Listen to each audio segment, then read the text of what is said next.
of his name. For such a one, the world of darkness is transformed into a world of light, and the fleeting world into one that shall exist forever and ever.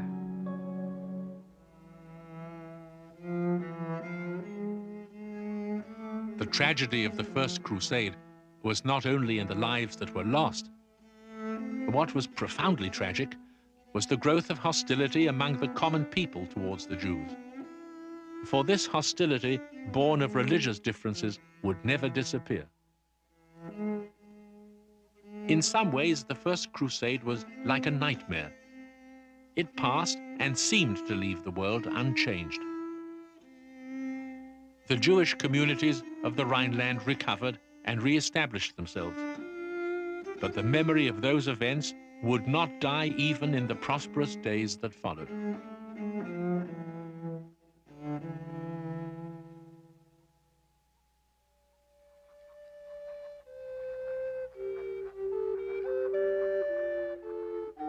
The 12th century that now began ushered in a period of expansion and development for the Christian lands of Europe.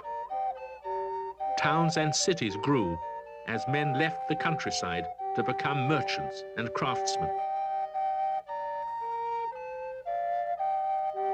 In these walled towns, burgs they were called in German, a new class emerged, the burghers, in French, the bourgeois. For each of the trades in a town, there was an association or a guild with its insignia and its meeting hall. There were guilds for merchants, for tanners, vintners, weavers, glaziers, for every imaginable occupation. The craftsmen of the guilds were of humble origin, peasants from the countryside or simple villagers. They feared to include in their ranks any men of different background. Almost without exception, the guilds were closed to Jews, excluding them from most aspects of the new economic order. But the growth of trade and commerce also offered new opportunities.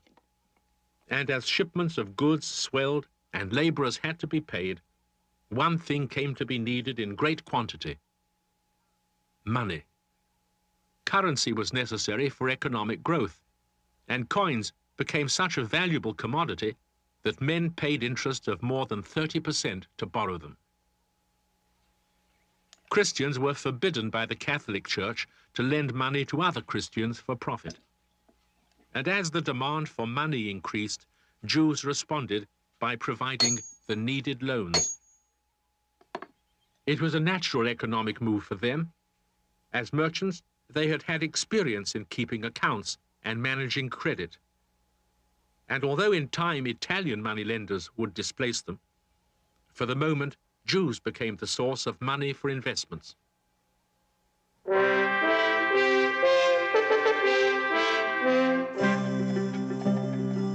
Nowhere in Europe were Jewish moneylenders more prosperous and useful than in 12th century England.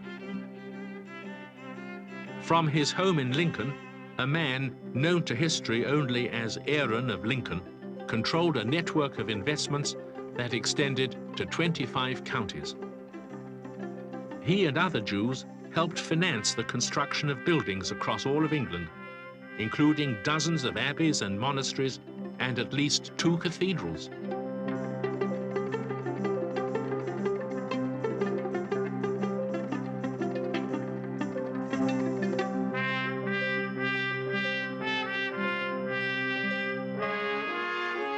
The role of Jews in financing the new economy was a productive one everywhere.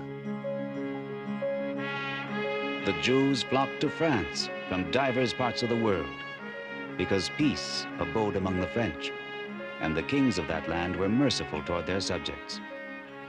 They made a long sojourn in Paris, where they prospered so that they claimed as their own almost half of the city and employed Christians in their houses as men servants and maid servants. In many of the German towns, Jews were accepted as citizens, and in some places they were even granted public office. The Ashkenazim, once almost insignificant in number, now expanded more rapidly than any other Jewish community in the world. The heart of their settlement was in Germany, and German became the everyday language for most of the Ashkenazic Jews. They mixed with it elements of their ancient language, Hebrew, to create a dialect that would come to be known as Yiddish. In the spirit and vitality of their customs, in their separateness as a community, they found fulfillment.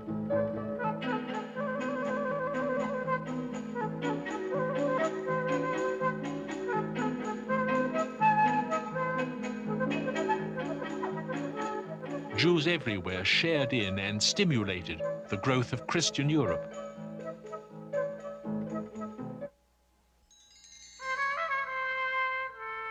In Spain, Christian armies continued to reconquer the land from its Muslim rulers. By the middle of the 12th century, thousands of Spanish Jews had been brought under Christian rule.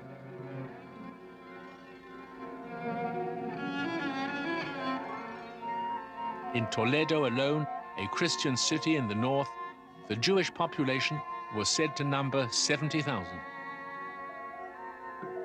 While Berber rulers brought intolerance to Muslim Spain, Jewish refugees were welcomed in Toledo. They arrived carrying precious manuscripts of philosophy, poetry, and science. Their knowledge would help to save the heritage of Moorish Spain from the flames of destruction. Their golden age would now be kept alive in the lands of Christian Spain. In the synagogues of Christian Toledo, the patterns and motifs upon the walls demonstrate the debt of the Jews to their Moorish past.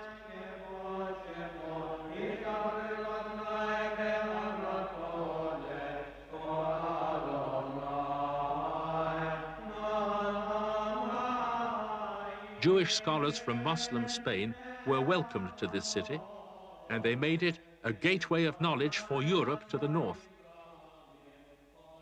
They became the great translators of the works of Arab philosophy and science into Hebrew and Latin. Christians from all of Europe came to Toledo to study from Jewish scholars. From this process of exchange, Northern Europe first learned the decimal system of numbers. With the help of Jews, the works of Hippocrates, Euclid, and Aristotle were translated from Arabic and made available to Christian scholars. A world of knowledge that the Europeans had hardly known to exist was suddenly opened before their eyes.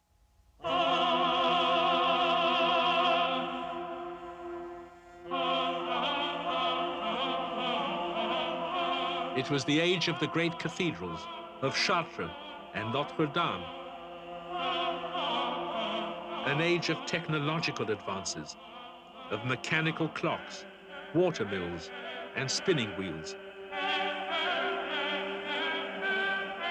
The 12th and 13th centuries exploded with creativity and a spirit of exploration. Marco Polo set off for China. Universities were born, and avid students read the works of Arab and Jewish scholars, works of science, mathematics, medicine, and philosophy.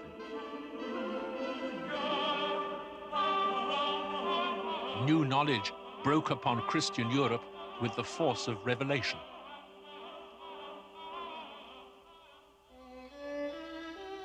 The church had to face the probes and questions of philosophy and respond to them not out of faith alone, but with reasoned and philosophical argument.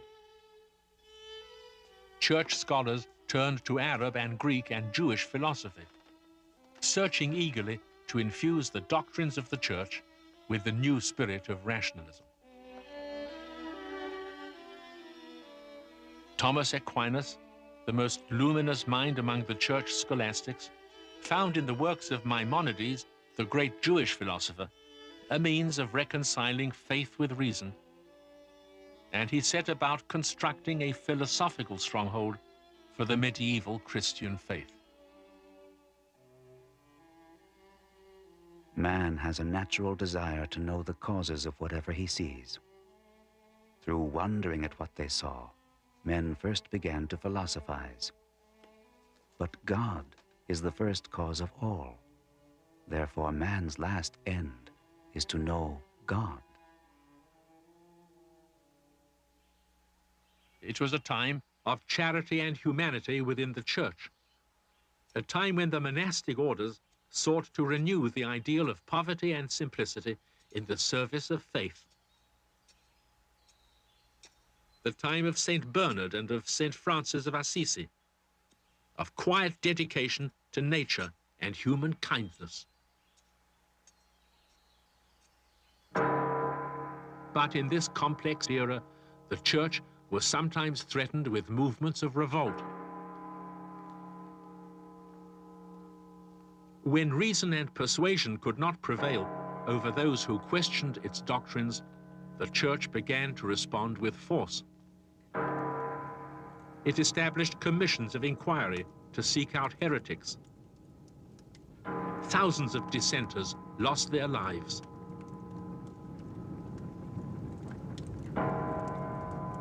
Feeling its position threatened on many sides, the church hardened its policy also toward the Jews. The church sought to isolate them, lest Jewish beliefs draw Christians away from the church. For the competition between the faiths had never really stopped. In the year 1215, a church council at the Lateran Palace in Rome issued a decree. In certain provinces, such a confusion has arisen that Jews and Christians cannot be distinguished. We hereby order that the Jews in every Christian province shall be marked off in the eyes of the public through the character of their dress. In many places, Jews were required to wear yellow badges and pointed hats. The purpose was to separate them from Christians. A quarter century later, Pope Gregory IX took a step that would strike at the heart of the Jewish heritage. Since the Talmud is said to be the main reason the Jews remain obstinate in their mistaken faith, we herewith order that on the first Saturday of the Lent to come, in the morning, while the Jews are gathered in the synagogues, you shall seize all the books of the Jews who live in your districts. Jews felt themselves threatened as never before, threatened in their very identity. For it was the Talmud that held the Jewish people together from generation to generation and through all the lands of their dispersion. In Paris, the Talmud was subjected to a public trial and judged guilty of defaming Christians. As Jewish onlookers wept, 24 cartloads of handwritten manuscripts were burned.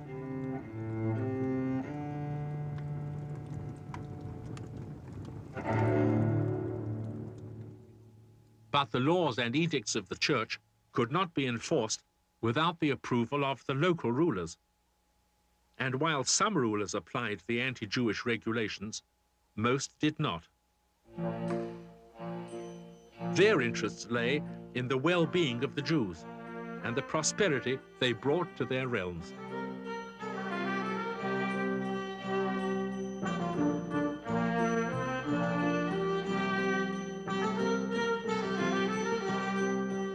Life in the castles of the Middle Ages would grow more luxurious as time went by and more costly. It was a life sustained at first by lands and holdings and the peasants who worked those lands.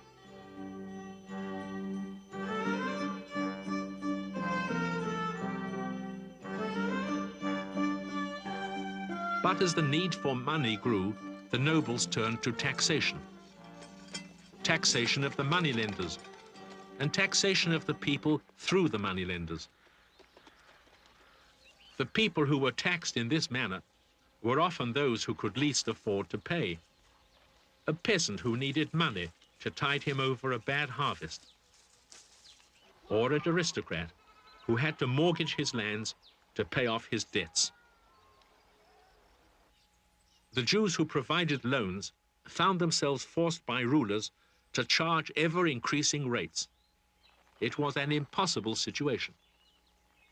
The first signs of conflict began to appear as early as the 12th century. In England, the kings had been taxing the profits of Jewish moneylenders since the days of the Norman conquest. The Jews had come to serve as tools of the royal treasury in raising money from local aristocrats. By the late 12th century, many lords were unable to repay their debts to the Jews. In 1189, a group of nobles instigated riots against the Jews. The first was in London, but soon riots broke out in other towns as well.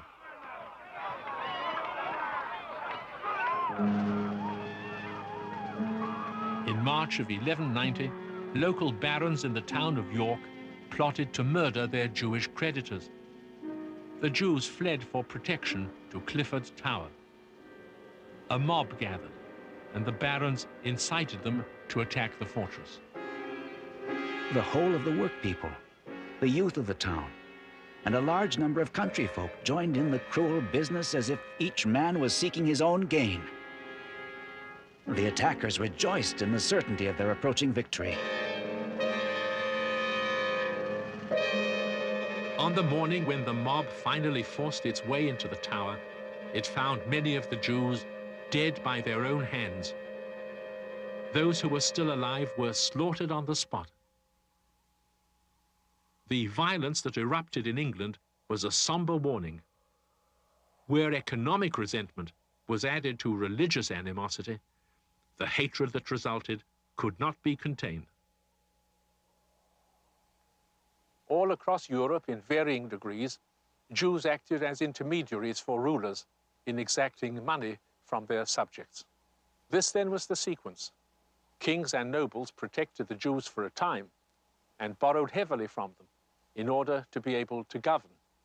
They then taxed the Jews heavily in order to recoup a part of their expenses. The burden of this tax was passed on to the people. As taxation grew heavy, the bourgeois of the cities and the peasants of the countryside began to rebel against both the nobles and the Jews. Juries were ransacked and nobles assaulted. At this moment of crisis, with rebellion threatening, rulers across Europe began to see the Jews as a political liability. In order to appease their subjects, the rulers now ended their relationship with the Jews.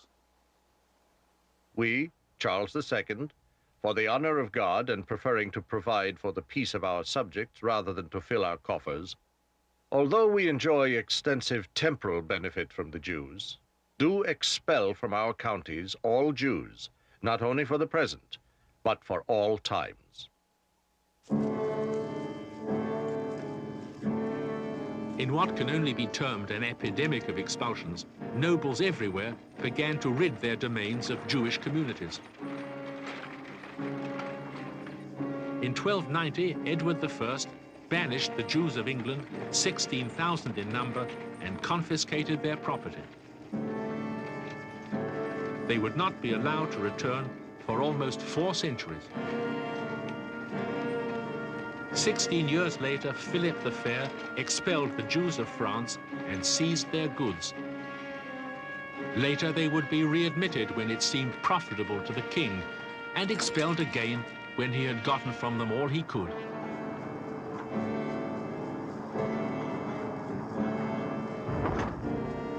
Only in Germany, where the land was broken into countless territories and where town governments shared in the profits of money lending, did Jews remain, but in great insecurity.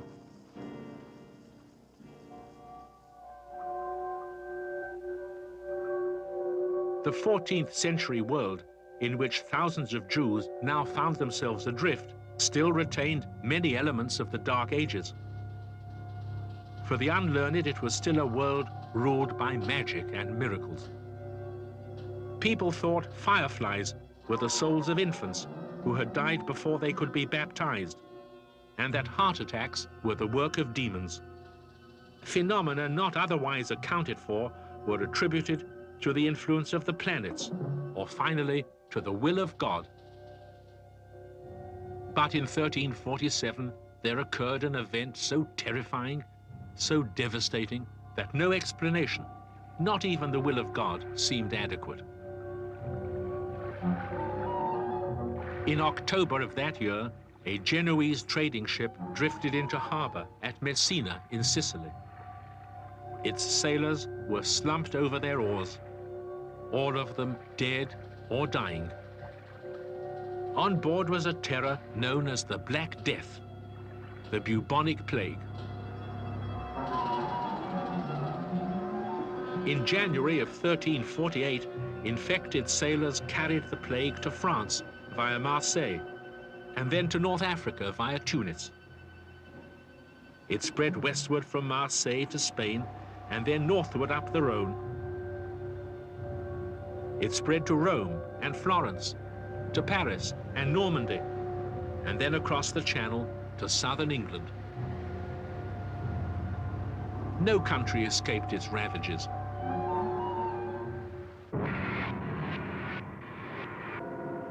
The contemporary descriptions are shocking. The common people fell sick daily by the thousands. A great many breathed their last in the public streets, day and night.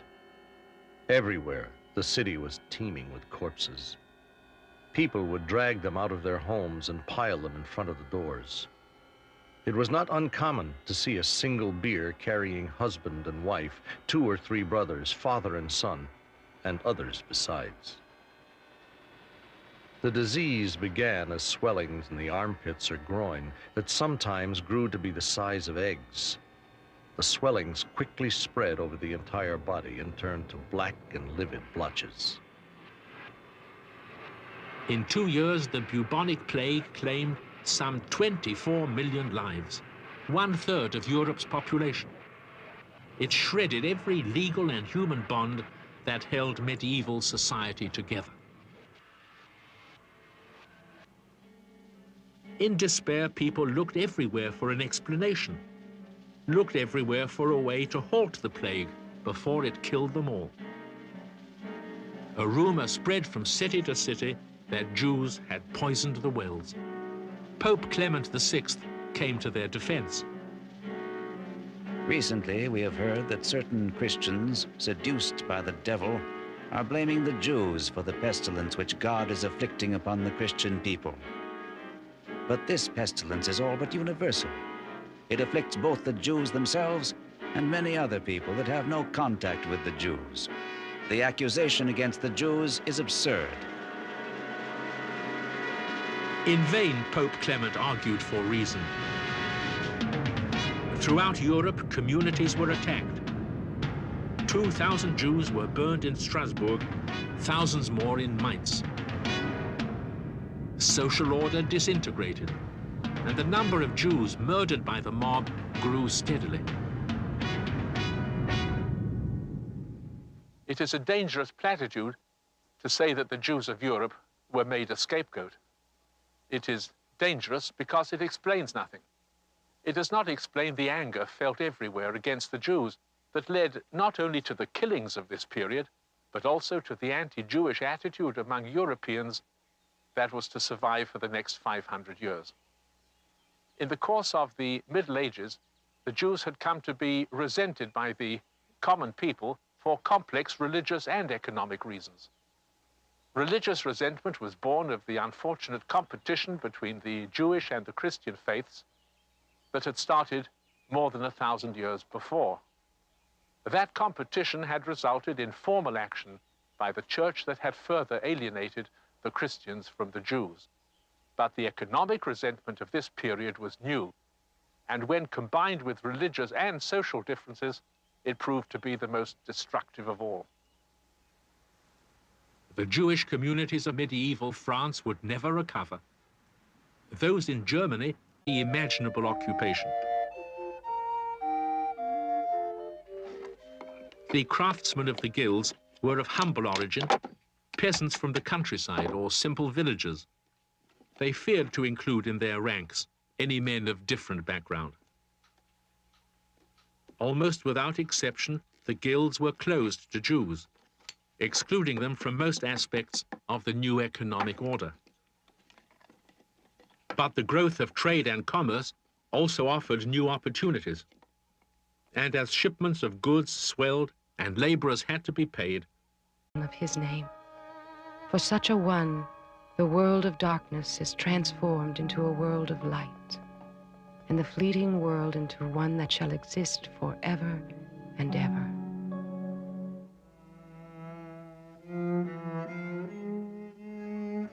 the tragedy of the First Crusade was not only in the lives that were lost. What was profoundly tragic was the growth of hostility among the common people towards the Jews. For this hostility, born of religious differences, would never disappear. In some of the Christian lands of Europe, towns and cities grew as men left the countryside to become merchants and craftsmen.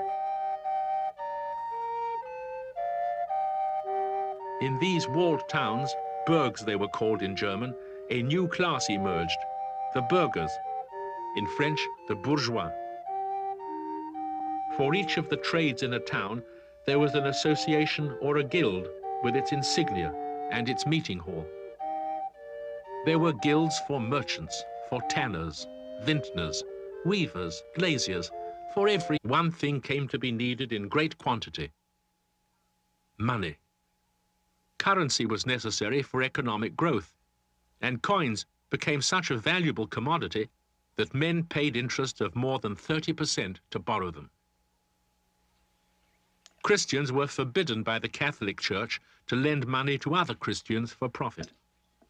And as the demand for money increased, Jews responded by providing the needed loans. It was a natural economic move for them. As merchants, they had had experience in keeping accounts, and in ways the First Crusade was like a nightmare. It passed and seemed to leave the world unchanged. The Jewish communities of the Rhineland recovered and re-established themselves. But the memory of those events would not die even in the prosperous days that followed.